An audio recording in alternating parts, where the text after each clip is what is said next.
For months, listeners of the Joe Budden podcast noticed something was off. Melyssa Ford, once a regular voice on the show, had gradually faded from the microphone.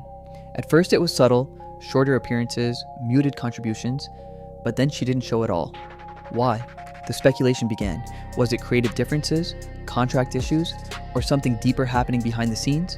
It lines up with what some insiders reported. Tension had been building between Melyssa and the core crew. One Reddit thread observed that, "You give primary mics to everyone but Mel. That's how Joe had it set up from day one, and that's how it is now." Another post claimed she felt undervalued. Mel isn't one of the bros, so she can only speak on so much. Whether this felt justified is beside the point. The atmosphere had clearly shifted. At the same time, Melyssa publicly challenged the podcast framing of her contributions. When the show questioned her statement regarding Drake using her image, an article noted, Ford checked the Joe Budden podcast for scrutinizing her celebrations. She finds it bizarre that she can face presumptuous skepticism and backlash while they make content around the situation. Perhaps this is where the alignment began to crack. When your platform doesn't feel like your platform anymore. Gradually, the absence became X factor. Listeners who tuned in looking for her voice noted a void, and not just because of missing perspective, but because of the dynamic shift.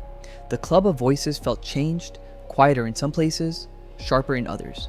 Rumors swirled of possible contract suspension, of salary disputes, or of role reassignment.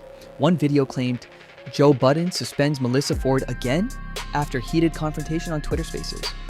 Whether that's accurate or not, it signaled the narrative of internal turmoil. In the end, whether Melyssa's absence is temporary or permanent remains to be seen. What is clear is that for the Joe Budden podcast, the missing voice had ripple effects. The co-host had to adjust. The fans noticed the gap, and the nature of the conversation changed. For Melyssa, this may be a moment of recalibration, stepping back, rethinking her platform, or perhaps choosing to amplify her own voice somewhere else. If she returns, it will be interesting to see whether she picks up exactly where she left off, with the same seat at the table, or with a new role entirely.